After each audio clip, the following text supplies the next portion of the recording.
My name is Alyson Fendrick, and I am the Health and Wellness Manager for Midwest Dairy Council. I am also an Iowa State graduate in dietetics, and as my role as a nutrition spokesperson for Midwest Dairy Council, I work on behalf of dairy farmers to communicate the benefits of dairy nutrition. I also have with me my colleague, Dr. Leo Timms, who is a Morrill Professor in the Department of Animal Science at Iowa State University, and he is also a member of the Midwest Dairy's Scientific Advisory Council. In our experience talking with a variety of audiences, we know that consumers have a lot of questions about dairy food nutrition, and so we know how they get from the farm to the grocery store and then to the plate.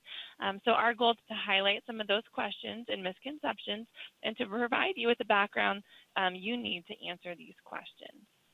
I wanted to remind you of the definition of myths and why they seem so prevalent when it comes to dairy-related topics. A myth is a widely held but false belief or idea. So why is there so many myths about dairy? They're largely due to the lack of accurate information. Few Americans have been to a dairy farm or production facility. Social media is more rapidly sharing false and sometimes true information, and opinions can be mistaken for evidence-based science. We want to share with you the science-based information behind common dairy myths to make you an informed dairy advocate. We'll review some common dairy nutrition myths and then follow up with the discussion about some myths and facts related to on-dairy farm production. With so much information available to us in this day and age, it can be tough to decipher what exactly is best. So it's my pleasure to be here today to debunk common dairy nutrition myths, and it's my hope that doing so will lead to a better understanding of why and how dairy foods are an important and safe, not to mention delicious, source of nutrition for you, your families, your patients, clients, and customers. The first myth we're going to tackle is that organic dairy foods are more nutritious than conventional dairy foods. As we know, the dairy aisle is booming with options, and families are fortunate to have a lot of choices when it comes to buying milk. The bottom line is that milk, whether produced on an organic farm or a conventional farm or traditional, is equally nutritious. There's credible research that shows when compared, there is no nutritional difference in the composition between organic milk and conventional milk. For example, a 2013 study in the Journal of Dairy Science found cows raised on an organic and conventional dairy farms showed no significant differences in animal health or nutritional content of milk. Recent research found differences in the fatty acid profiles between organic and conventional milk. However, milk is not considered a major source of omega-3 fatty acids in the diet, so any differences between organic and conventionally produced milk are not likely large enough to impact our health. Furthermore, research has consistently shown that dairy consumption, regardless of organic or conventional, or even regardless of fat levels, is associated with reduced cardiovascular disease risk. The main message to remember is that both types of milk contain the same 9 essential nutrients, and all milk undergoes rigorous testing to ensure it is safe and wholesome products for our families to drink. So we'll move on to the next myth, and this myth is that most humans are lactose intolerant.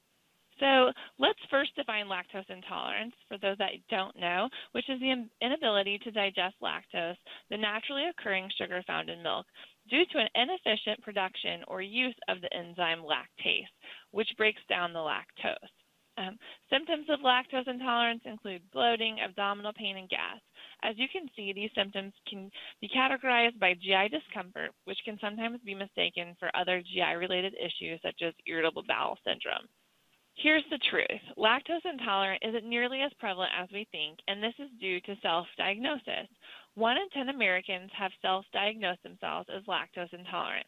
They have not gone to the doctor to seek an actual medical diagnosis, which involves taking a hydrogen breath test.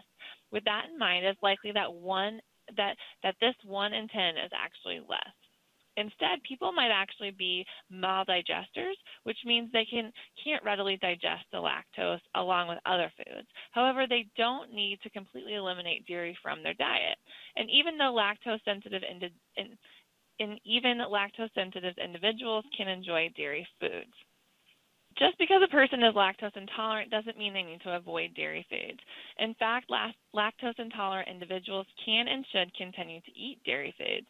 This is good news for these patients or clients you may have. Not only can people with lactose intolerance continue to reap dairy's nutritional benefits, they can also continue to enjoy its great taste. While most people with lactose intolerance can tolerate up to 1 cup of milk, it's important to remember that lactose intolerance is a very individualized condition, which we need to keep in mind when speaking with our patients and clients. Fortunately, there are many options and strategies for people to utilize in order to keep dairy in their diets.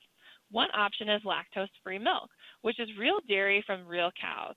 It provides the same 9 essential nutrients as regular milk, just without the lactose. Tolerance shouldn't keep clients from enjoying these. So we kind of have a step-by-step process for you. As you can see, we say to sip it, try it, stir it, slice it, and spoon it. And what does this mean? Introduce dairy slowly, starting with a small amount of milk and gradually building up to it an amount that the bodies can handle. Reach for those lactose-free options in the dairy aisle. Remember, they are real dairy foods, only without the lactose. Mix milk with other foods, such as a smoothie or a soup. This helps slow down the digestion so the body can better tolerate the lactose. Choose natural cheeses, such as cheddar and Swiss. These are naturally low in lactose. And go for yogurt. It's a natural source of healthy bacteria, which can help digest the lactose. And the good news continues. By finding ways to keep dairy in the diet, individuals with lactose intolerance don't have to reach for more expensive milk alternatives, such as rice and almond beverages.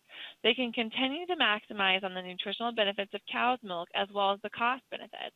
When we break down the prices, an 8-ounce glass of cow's milk costs at only an average of 25 cents, which is significantly less than the cost of milk alternatives.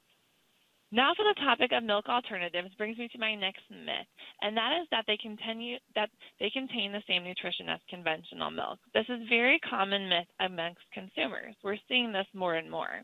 I'm sure many of you have heard or even tried milk alternatives. You may like the taste of them or have dietary restriction, but if nutrition is the driver for making the switch, you may want to reconsider. Milk is nutritionally superior to each of these alternatives, and we'll go into details as to why on the next few slides. Our recent research shows that less than 1/3 of consumers understand the nutritional differences between milk and milk alternatives. Based on these facts, it's easy to see why dietary advisors state that milk should be part of a healthy diet. So, milk alternatives. What's in your glass? As you can see here, this is a great chart going through what is the differences between each of the milk alternatives versus the dairy milk. And as you can see, cow's milk contains 9 essential nutrients and also a lot more protein per cup than some of the other alternatives. Cow's milk has 8 grams, whereas compared to almond, which only has 1 gram, or rice, which also only has 1 gram. So milk alternatives try to mimic the natural goodness of cow's milk. Milk alternatives are fortified to mimic the nutritional profile and flavored to create a desirable taste. Milk is still nutritionally superior, and milk wins the taste test. 75% of adults like the taste of their milk and feel good serving it to their entire families, whereas less than 30% of adults say they feel the same way about soy or almond drinks. So the next myth is that milk alternatives are less processed than cow's milk.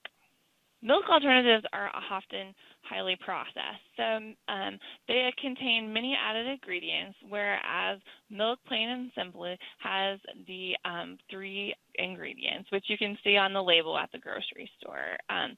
Milk alternatives contain up to 10 or more. So compared side by side, you can see that it actually is a lot less processed than it compared to the milk alternatives.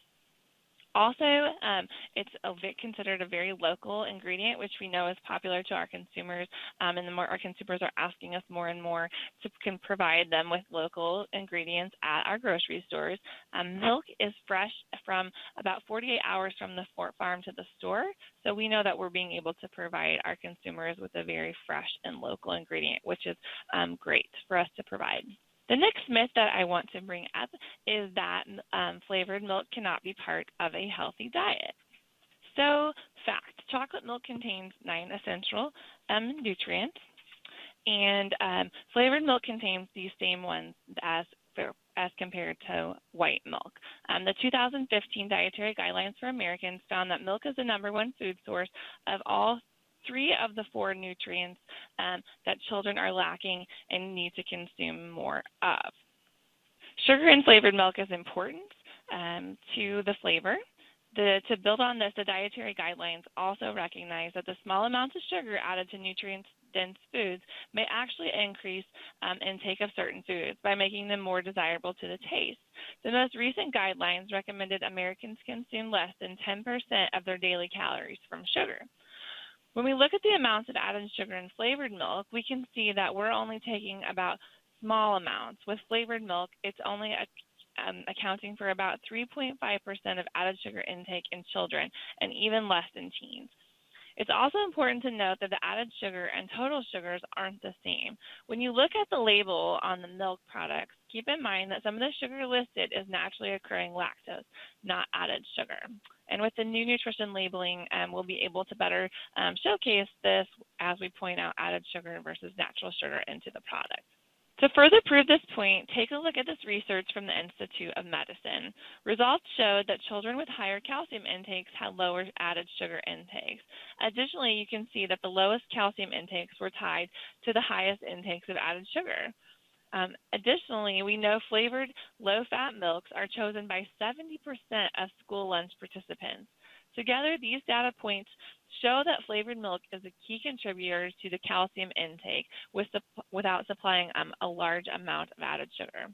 This also demonstrates that consuming added sugars in nutritious foods such as dairy products may increase the intakes of the at-risk nutrients such as calcium without having negative dietary effects. Additionally, the dairy industry has made reformulations to further lower the amount of added sugar in the milk a priority. Compared to 7 years ago, the flavored milk you find in school today has 45% less added sugar and only 122 calories per serving. The types of reformulation we see in flavored milks are quite innovative and include using beet juice as a coloring agent, monk fruit juice or stevia as a sweetener, and the use of lactose hydrolysis to naturally sweeten chocolate milk. The next dairy nutrition myth I'll debunk for you is focused on the nutrients found in milk.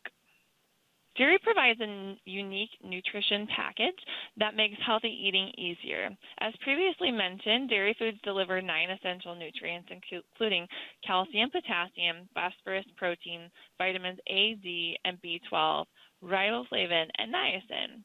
In fact, the amount of food it takes to equal the nutrition found in 1 glass of milk is enough to fill a grocery bag.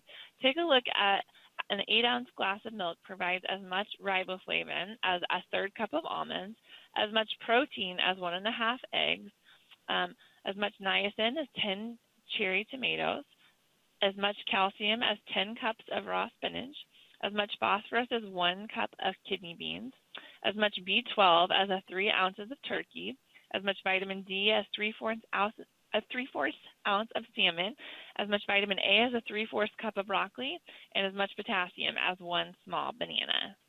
Research conducted by Midwest Dairy found that more than half of consumers believe milk with differing fat levels also provides different nutrition. The reality is here that all types of milk deliver 9 essential nutrients. Only the fat and calories are the difference between the fat levels. So milk is sold in a variety of fat levels to satisfy different consumer preferences. A lot we know has to go with taste and mouthfeel. The dietary guidelines support the importance of dairy. The 2015 dietary guidelines for Americans suggested eating three servings of dairies per day to help aid in the prevention of disease. Healthy U.S. style vegetarian or healthy vegetarian styles and healthy Mediterranean style type diets. The consumption of dairy products is recommended for all 3 of these eating patterns as well. This is because it is a key contributor of 12 important nutrients, and the amounts recommended reflect an eating pattern that has been associated with positive health outcomes. For more information and resources to help Americans get their 3 daily servings a day, you can visit MidwestDairy.com. We also have a Dairy 3 for Me pledge that you can take as well, and I know we'll be talking more about that today. The dietary guidelines has identified 4 nutrients of public health concern, 3 of which are found in dairy: calcium, vitamin D, and potassium. While calcium and potassium are naturally found in milk, vitamin D is added, and for a good reason. First, this nutrient is naturally found in only a few foods, such as fatty fish and eggs. In fact, our body's main source of vitamin D comes through the sunlight, or ultraviolet rays from sunlight triggers vitamin D synthesis in the body. However, states like the Midwest area region cannot rely on it for several months out of the year, when sunlight is not strong enough to trigger vitamin D synthesis. I know here in Iowa we're getting ready for that season to begin, so it's more important for us now than ever to be consuming our vitamin D. Because vitamin D improves calcium absorption, milk is the perfect vehicle to help people meet these needs. While vitamin D is strongly connected to bone health, it has also been tied to immunity, muscle function, heart health, cancer prevention, and brain development. The last Dairy Nutrition Month myth I'll debunk for you is focused on the best by, use by, sell by date on milk. And this is a particularly interesting one to me because I was one of those individuals before I saw this research that was not aware of these items. So if you believe this myth, I was not alone, which is good, and either are you. But we found out that actually 2/3 of consumers falsely believe dairy foods are unsafe when the product has reached its best by, use by, sell by date. The truth is these dates are indicators of quality, not safety. And this misconception can be very costly, as many consumers prematurely toss dairy products because they misinterpret the meaning of these dates. In fact, dairy products are thrown out more than any other food. So let's clear up some confusion. The sell-by date is the last day the grocery store should sell the product. When properly stored in the refrigerators, preferably in the back where it's the coldest, dairy products can be safely consumed beyond the sell-by date. The best by, best if used by, and used by dates indicate the recommended timing in which you should consume dairy products for the best flavor and optimal quality. Even if the date expires during home storage, a product may still be safe when used if handled properly. And you can also visit MidwestDairy.com for more information on how you or your clients or patients can reduce food waste, including simple and delicious ideas on how to shop smartly and love your dairy leftovers. I'm now going to pass the baton over to my colleague, Dr. Timms, and he's going to talk to you more about dairy production myths on the farm. Thanks, Alyson. It's great to be here today. Great to talk about some of the nutrition facts, and you as dietetic interns, you'll be integrally involved on that and really impacting the lives of people and their nutritional value. So I'm going to shift gears a little bit. I'm going to come back and talk about production, but I'm really going to start at the grocer case because I think we'll walk back to the farm, but it's still, you and your clients are still faced with maybe this next picture. And that's they go to the grocer's case you're talking about. It's all about choices, and they really kind of have question marks, labels, different systems. And so it turns into this I don't know, and they're questioning. I hope we finish today and say choices is a good thing. The dairy industry and many other industries you work with in the food industry allow choices to be made, so it makes your job easier to get people the recommended requirements they need. So I'm going to put a spin on this. This should be question marks, or this should be exclamation points, not question marks. So what I'd like to do today is, I think this is really what it boils down to. And I think this is how your clients look at it. I mean, the research data shows consumers and you, and where their questions come from. And it's really all, I'm going to say it's about safety. The first safety is all about us. I want to be safe as a human. I want nutritious food at a reasonable price, but I want safety. And there's no question that's the number one goal for everybody. We have to have safe food for humans. And I think we do, and we'll share some of that with you today in milk as well as other things. But then the questions come, okay, the humans and I'm safe, but what about the animals out there? How are they doing? Am I treating them well? Their safety, their welfare. And then finally, I'm going to convince you everything we eat and breathe comes from the environment. And so the questions of environmental stewardship. And that's really how we're going to look at the questions that you deal with in your clients and give you some answers hopefully today. So we're going to start with the first one because this is about safety. And this is one question people still have, is milk is full of antibiotics.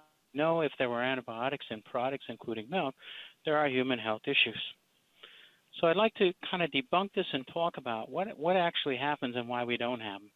This is a person that comes to the farms. They are trained. They have to go to school every year to smell, taste milk, take samples, And every farm that has milk going off it has a test at the farm that's taken in a vial like that. Okay, a lot of farms are testing on their own farm, but this is the person that's going to load their milk and haul it. That sample vial then will go to the lab, and before that truck is unloaded, those samples will be tested for not only antibiotic residues, composition, smell, and taste, and any one of those will cause rejection at that, of which then that's a liability to the farmer who created the problem, as well as they have to dispose of it. So we have a way to test all milk before it ever even gets off and make sure it doesn't get in the food supply. Once it passed all these tests, then that tank can be unloaded and put in the processing system. So I'll come back to a little bit about the number of tests and give you a website to go to, but let's be transparent. I mean, I'm going to share with you at the end, just like your kids, the most important thing is to have healthy cows. Healthy cows are going to be productive, they're going to be profitable. But we have to be open like everybody else. We do the best job we can, but cows do occasionally get sick or need attention. And the goal is judiciously to identify those animals quickly and to track them and to administer the things you need to do to help them get better. In the case of many farms, and antibiotics. In the case, as we talk to organic farms, not use of antibiotics, but they certainly use therapies. On all farms, when they're given a therapy, those animals are identified at the farm, and their milk is discarded until it's free of antibiotics. A lot of farmers will test that milk. A lot of farmers will disconnect pipes in their milk last or milk separately because, again, we already showed you that people are testing milk and looking for antibiotics. When those animals milk test free, and again, I'll show you in a second, a lot of farms have their own on-farm kits to test individual cows. To assure that, then we know that the dairy foods in the tank is antibiotic free and it'll get shipped into commerce. We know that when we go to a farm, the other thing is you look at your prescriptions and under veterinary supervision. So many farmers using antibiotics that are under a veterinarian supervision. They have a client-patient relationship. They have labels. They sign off on each of them. And so really each farm has their own actually practitioner, which oftentimes, believe it or not, is making house calls. Not too common that we see in the human health field. And the other thing is that we hear about preventative fashion and feed grade and those kind of things. There's no feed grade or any preventative antibiotics used in the dairy room. They're specifically used only for specific infections and diseases targeted through the use of a veterinarian. So I think we're transparent. Animals do get sick. We use them, but our role is if we use them, we need to keep them out of the milk supply and be safe. I would just give you this website. Just type in the National Milk Residue Database. It is a third party. This is voluntary, but all the industry puts it in there, but it's a third party that owns it, and that will give you the testing results for the last 20 years. I would tell you, and this is 2013, but in the last 10 years, there's 100% of all products. This is finished products. So we test at the farm level, but even after we've tested all those, we test along the way, all finished products before they go out are tested, and we have no residues. So I already told you, every tank that goes off a farm is tested. Last year, that was 3.6 million samples, and you can see that almost all of them test negative. But I can also tell you that another safety factor is once a month, every farmer randomly has his milk sampled. They don't know when it's happening, and you can go and look at that on this database and see it incredibly low. If you think about it, we want a safe milk supply, and the liability is on the farmer if they create issues. So again, I think we can debunk the first one and say we have a great system in place to keep milk safe and free from antibiotics. But I'm just going to take it because there's some other things to think about. So just think about this. This is a tank at the farm. If you want to think about it, it's a big refrigerator. And I think we should all, this is maybe my time to tell you, milk needs to stay cold, not just even at the farm and not have antibiotics, but certainly what you do with your clients. So if you think about it, these cows are producing a fair amount of milk. It's 100 degrees, and that's a refrigerator that has to be at 38. And by law, not only can't we have antibiotics, but we have to store milk below 40 and keep it there from a keeping quality. So there are also some restrictions on farms about temperature. This happens to be our farm. By law, we're a food-producing unit, so we have to have a 24/7, 365 thermometer that can prove to federal inspectors that not only do we keep our milk cold as well as safe from antibiotics and other things, but we wash our system and we keep it every time. So this is actually our dishwasher on our farm. Again, it's something that maybe you wouldn't think about, but by law we have to run all our equipment every time we milk through a disinfecting process like your dishwasher, plus sanitize that equipment 30 minutes before. So again, lots of things beyond just antibiotics to maintain the quality and safety of the milk. But last but not least, and this is our farm, but many farms, even small farms, these are very simple tests, cost a few dollars, but in the meantime, very simple to run to assure that animals are safe before they would ever get into a tank load. So that's the antibiotic and a little bit about what we do on farms to keep milk cool, some of the legalities to have high-quality milk. So if we can get past the antibiotic one, and I think that's the first one people think about. Now the next thing, particularly with some of the labeling, people talk, well, there's other things in milk, and hormones comes up as number 2. And hormones in dairy foods are going to cause lots of health problems. We hear those. So let's talk a little bit about that. Let's talk about hormones just in foods in general. I would challenge you to think of a food that you can use in your dietetics program that doesn't have a hormone. Because, in fact, all plants and all animals have hormones. And you've got them. They're just natural compounds, some proteins, some steroids, in very small quantities that literally regulate everything we do, our metabolism, how we eat, and they're safe. So if you look at it, all the health agencies, whether it's on the plant side or the dairy side, have indicated that consumption of milk or other products, there are naturally occurring hormones that are there at levels that are inconsequential and don't risk any health. One thing we'll talk about a little later, though, is, again, and we're going to talk about some differences of organic and conventional farms, or organic and non-organic, is that organic farms would not use hormones. Particularly, we'll talk about recombinant bovine somatotropin in a second. So really, if you start on the bottom line, everything has naturally occurring hormones in it, including bovine somatotropin. Recombinant bovine somatotropin was developed 20-some years ago. It's used in conventional production. It can't be used in organic production. And when you look at this, it really says it increases milk production. And what I'd like to tell you about, if you're familiar with humans, what somatotropin does to you is it improves how you look at the nutrients you put in your plate in front of you and all the things you're supposed to do every day. And it helps you be the most efficient at regulating those. So as we look at dairy cows and we look at what they eat and the milk they have, recombinant bovine somatotropin, what it really does is it increases their efficiency of how they utilize food to not only make milk, but you can look at the same animals and see they're not at any higher, even though they make more milk, they're not at any higher risk of being sick. They actually have a higher immunity, and again, it's because on a given day, it helps the animal use nutrients all ways. When we look at those products, whether we look at its safety or nutrition, I'll come back to that. There are simply, like Alyson said about a lot of things, there are no differences found in terms of hormone levels, in terms of safety, in terms of efficacy. Some other safeguards, and this we know with pasteurization, some of those hormones are destroyed, and in the case of bovine somatotropin, you'll see in a second, that is specific to dairy. It was tried in the 1950s to cure dwarfism in people because it was easy to get on animals. And it's species specific. So bovine somatotropin is specific only for dairy, and it's digested as a protein anyway. So when it boils down to the same thing that Alyson said, all milk as you see it is very safe and very wholesome and very nutritious. So let's just think about RBST though. It's recombinant bovine somatotropin. It's a protein naturally produced by the cow that's only can be utilized and have an effect in the cow. I think this said it best. It really helps the cow be more efficient, including allows her mammary gland to do a better job taking those nutrients, being more efficient at making milk, and in fact, producing less greenhouse gas and other things like manure associated with that. So it truly is a green technology. And yet in 2014, only about 15% of the cows are treated with it. Part of that is because people do want choices. And our industry is to provide people choices. Farmers have a choice to use it or not, and people have a choice on the grocery shelf. But I think this is when your people ask you about safety, this is to show them. Literally, countries all around the world, including people like Codex, WHO, FAO, the UN, and NIH, everybody around the world said from a human safety side, it's safe. Countries can choose not to use it or not based on their principles, but from a standpoint of it and its product in human, it's been proven by the world to be safe. So that takes the hormone side, it takes the antibiotic side, which are the most. And then the last one that certainly is people talk more about, and that's the issue of GMOs in our products and including milk.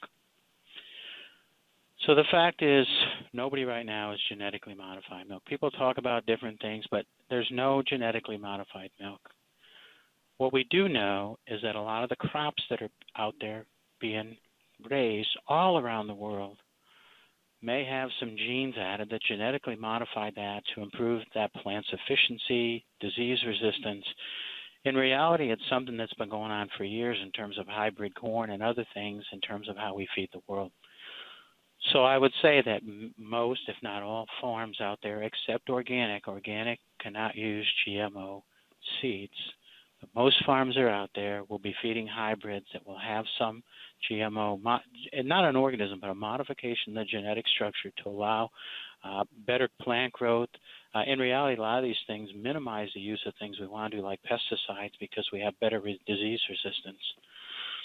So, again, we're going to be transparent. Many of the feeds that we grow or you see would be raised on hybrids that might have some genetic modification. But it goes to this.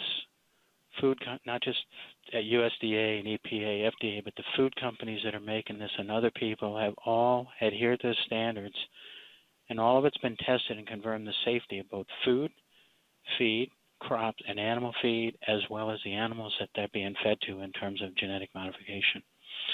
So I think as we look at particularly global demand for food, and we question these things, there's no question, I hope what you see, safety, no matter what, is paramount. But uses of technology that are green, that it can improve our efficiency with a world that has limited resources and yet still continues to have more people that we need to feed. Hopefully this helps you as people ask those questions. So if you think about those really deal with the safety of milk, and what people are really asking, is this product that I eat, you tell me go to the store, is it safe? Once people understand, they're going to go back to the cow and say, let's talk about the cows now. I hear, what's going on with the cows, and how are they doing, their safety? So the myth is dairy farmers, they want to make milk and make money, but they really don't care how they do it. They don't care for their cows. So I would challenge you, if you've not been to farms, go there. We take people to a lot of farms. It's easy to say this, but think about it. If I want to be a farm and be profitable and have the healthiest, safest milk, that's got to come from the healthiest, safest cows, and I'll come back and show you that. But that's the number one thing on all farms, organic, conventional. Have healthy cows. If something happens, then deal with it. But I'm going to have my best quality products and the safest by that. There's repercussions, obviously, if that doesn't happen. So as we look at what we've done over the years, we've increased our productivity, but that's really been because we understood animals. We feed them better, we care for them better, and we understand them better. So my next slide is something I want you to think about. I'm going to make you a cow, because if you don't understand what cows do every day and what our chores are and tasks are that farmers do, you won't understand it. So we've known for 50 years what cows do in a day. They're very habitual. So let's just look at this graph. There's 2 half hours a day. This is a 24-hour day. A half hour a day is spent on milking. I'm missing something here. But if you look at those 2 small ones, a half is on milking. So only a half hour a day is that animal prepped. The milking unit's put on. She wrings her milk out into a system. And that's a half hour a day. But that's really important. That's getting that high-quality product out, and I'll share that with you. The other half hour, so 1 hour a day or a half hour, is drinking. And animals, to make milk, and there's water volume, drink about 20 to 30 gallons a day. So I want you to think about that. Milking and water is only an hour a day, but I'm going to convince you, even though that's an hour of the cow's day, if we don't do a good job in either of those areas, we won't have good products. If you look at this some other time, we move animals oftentimes to milk them. That's a couple hours a day in movement. But what I really want to focus on is the 19 or 20 hours a day that sit in those 2 blocks. The first one, that's 5 to 6 hours, is eating. So this is something you can't fathom. Cows eat, and they want to eat about 12 meals a day, and they want to eat when they want to eat, what they want to eat, and they want a balanced diet. So you're going to see in a picture in a minute, we feed a lot of casseroles. That's how we know they get all their nutrients, and they love casseroles. They love consistency. But think about it. 6 hours a day, eating when they want to eat at the cafeteria. And then this is really the hard one. We know that cows to be the most efficient, to take those nutrients and make the most milk and the most efficient, is they want to lie down and they want to rest. If you think about when you lie down and rest, you don't think you're working. When cows are lying down, they are using the nutrients, they push more blood through their mammary gland, and they make more milk. So when animals lay down and rest, they are working. And we know that the most productive, healthiest animal need to lay down 12 to 14 hours a day. I put up in the right, how do you compare that? If you have to lay down 14 hours a day, you're sick. And you really realize that you're going to lay on a different mattress and you're willing to pay that. Our goal every day is to provide the most comfortable, clean place to lay down to assure animals lay in the cleanest, driest, most comfortable place for 14 hours a day. And I'll share that with you.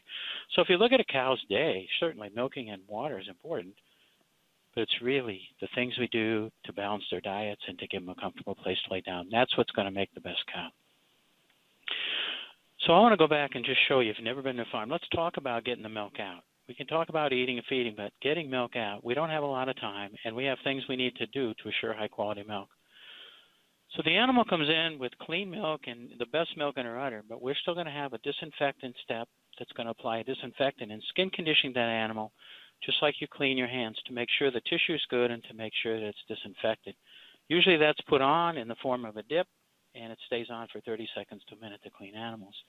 The second step you'd see at almost every milking then was someone to strip that milk out. They're going to check that milk to make sure it's not abnormal, that the animal doesn't have a problem, and it's high quality. The other thing, if you're familiar with animals, they're making milk all the time. It's like a sponge filling up. And by stimulating that teat that has a nerve, it allows that animal to wring the sponge and wring all that milk down and wring it out. So it's like a sponge process that has smooth muscle that wrings out. So we check the milk. We also stimulate that cow. The last thing, just like you, is drying your hands. That drying also stimulates the cow to let her milk down, but more importantly, it also removes the chemical. It removes any of the bacteria and any other processes. And just like your hands, assure the cleanest, driest, safest heat to provide the highest quality milk.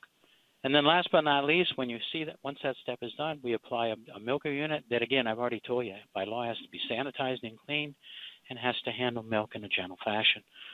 I put this here because, again, this is the harvesting step. We can talk about all the other things, but we have a tremendous role to play on farms to harvest that high-quality milk and then refrigerate it and store it. But let's eat. And you're all nutritionists, so let's look at what's on the plate. This is very typical. We call it a TMR. A lot of animals, particularly once they're of age and their stomachs are all developed that they can have those extra stomachs to eat fiber, they're going to get something called TMR.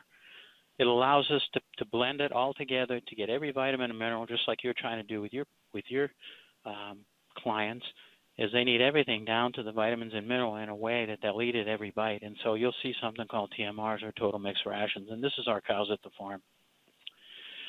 But yet I want you to think about it. At the farm, we have young babies. Every farm probably has babies that are 10 seconds old to a few months old. So this is a young calf. They're on milk, but again, they need fresh water, and you can see they can't eat those kind of feeds. So this is like introducing them to solid foods, which is very, very important to get them to develop those stomachs. So you will see some different rations. These will be young animals transitioning from their mom's milk. It's almost like your kids getting on solid foods, and you can see they still need some of that food that gets those stomach to development, and then they can start to eat some of those fibrous feeds that you and I can't eat. And ultimately, I'm going to show you, these are our teenagers at the farm. And if you don't think teenagers like casserole, come to our farm. It's a great way to give them everything they need, and in fact, it's a good way to mask those green beans. So we believe we have every animal eating everything they need, no matter what age group, because of the way we feed on farms. The other thing about farms is this. We're going to call it precision nutrition, just like you do. We know that cows don't need so much of this feed and that feed. They need energy, protein, vitamins, and minerals that we have to provide in a variety of foods and ingredients, just like you do. And then we need to know what they need, from a young calf to a cow. And then we need to deliver 24 hours a day, 7 days a week, 365 days a year. And the cafeteria on every dairy is open to all those animals. That's the challenge we have, and I think we do a very good job. Let's talk a little bit about housing. Lots of ways to house cows. So people would think about this grazing. And lots of cows out there, they're eventually going to need shelter in the winter, but you'll see some cows grazing and eating, and some people using that for feeding, and organic farms will do that. This is called a tie stall barn. So this is somebody that has cows in a barn. They actually have a chain or they're tethered up. But you can see, even though they're inside, and this is a very old barn, they provided the kind of things to give the animals enough space to lie down very comfortably. You can look at these animals. They have extra water, they have fans, and those kind of things, even though that would be an older barn. This is a freestall barn. You can see those cows here under mattresses, there's pasture. This is a barn that's free. What we mean by free is that animals can roam and do and basically lay where they want, eat and drink when they want. And this allows animals to be free to roam. And then they have a place to lay down. So what you think about it, not only do we have to make that an uncomfortable place, and I'm not going to spend a lot of time, but there's a lot of thing in the dimensions of these and how much headspace and everything. But if you have, because the animal not only has to lay down, but she's got to urinate and defecate in one spot, and so we potty train them by building them this way, and then they have to get up a certain way. But the most important thing, so these are cows that are on a beach, and that would be the number one bedding in these, about 12 inches of deep sand. But not everybody can handle sand, and not everybody has a Tempur-Pedic mattress. So these are actually mattresses. This is an older barn where you can see they have mattresses with rubber fill and about 2 inches of memory foam. We also have water beds out there. We have other things. My point is, it's just like you. There's lots of different ways and lots of different mattresses. But you can go to farms, and every one of them knows this concept, 12 to 14 hours laying down.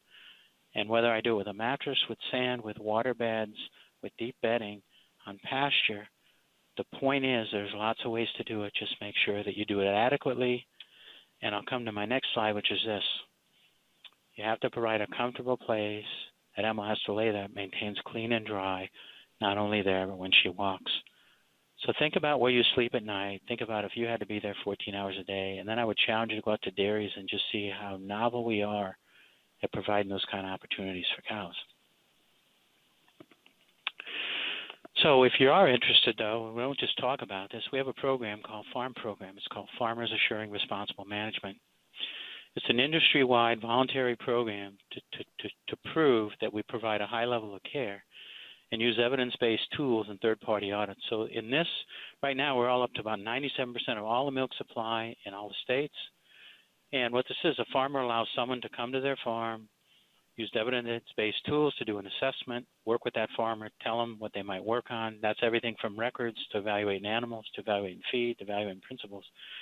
And then they go into a database, and every year random sets of those are pulled out on third-party audits that people don't know about that go in and test the system. So, again, we wanted to share with people. We think we do a good job, but you'll be able to go to this and look at an industry-wide thing that's third-party audited to show that we do the kind of things I talked about in animal care.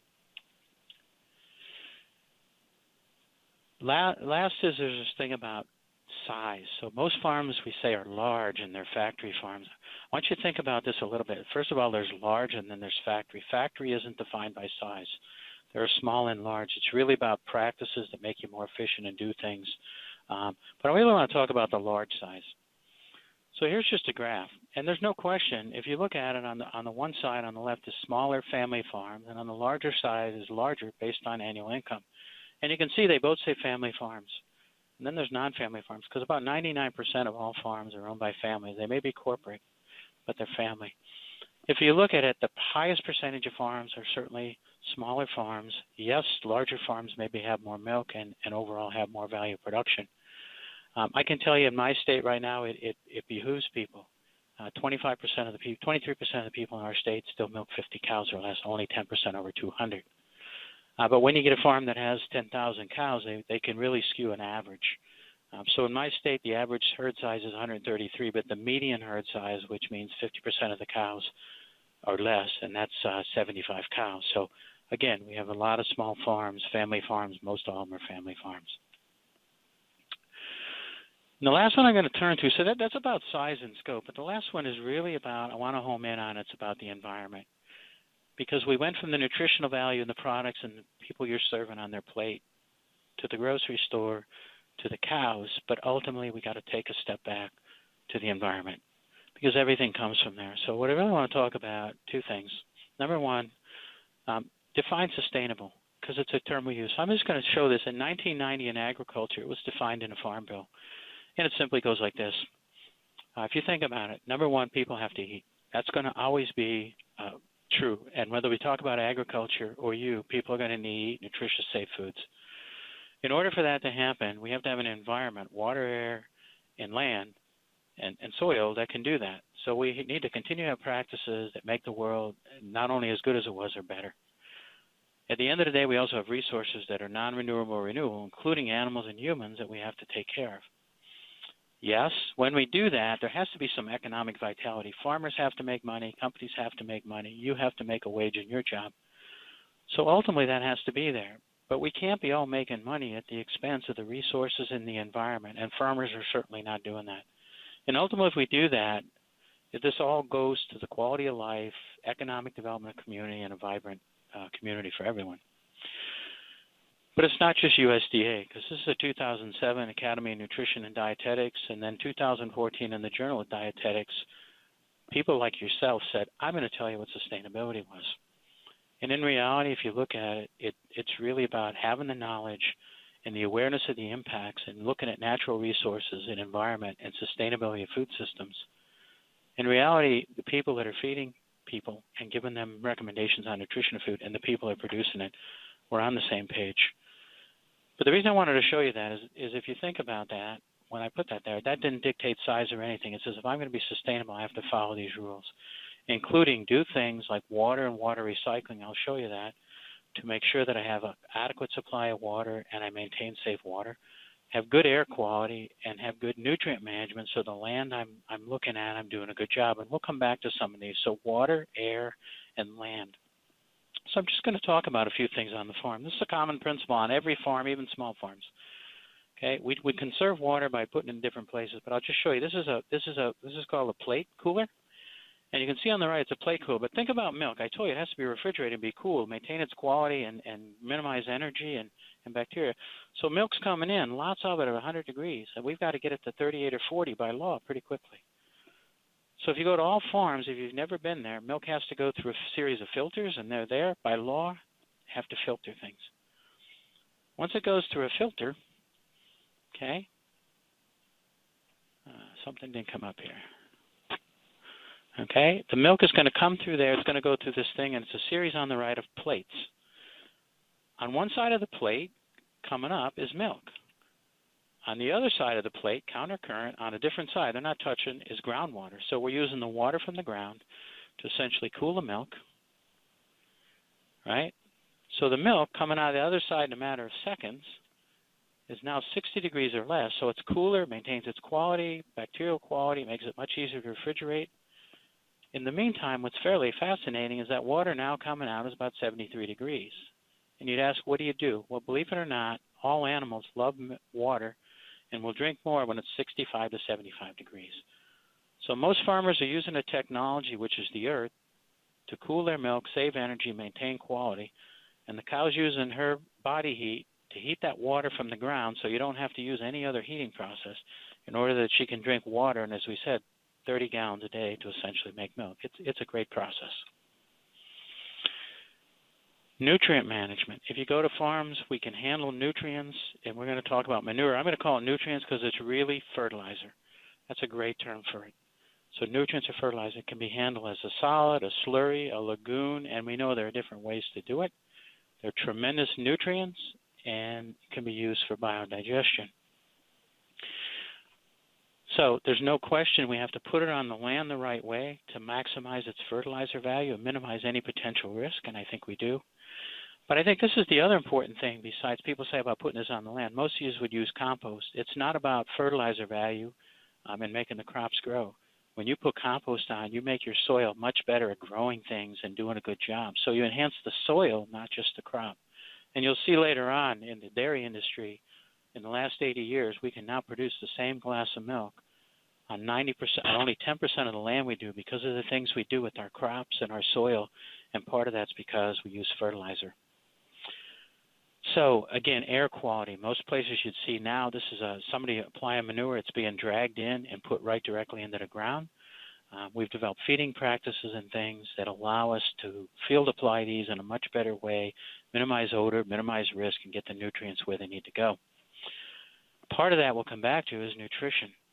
So we talk about greenhouse gases. We know they're in manure. We can essentially look at that, and that's the next thing we're going to talk about, which is the air and greenhouse gas.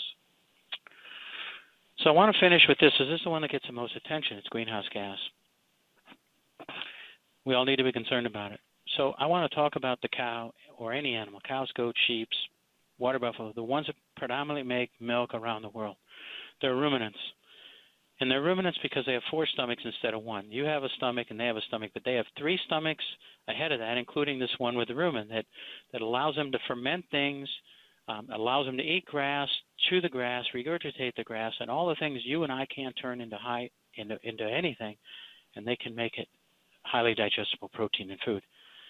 In that process, in that rumen, carbon dioxide and methane, which is a greenhouse gas, are generated. That's been going on for years. It's a normal process of the cow.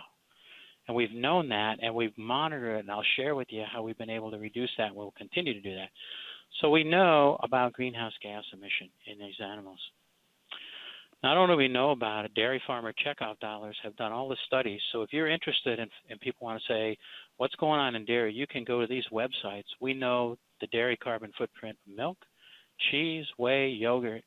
And if you look at this, I'll just share with you, there's lots of things from the packaging and refrigeration, but we've known, as I told you, how we produce the crops on the land, how that animal eats it and digests it, how she deposits it on the land, or how we handle manure is 80 to 90% of our carbon footprint.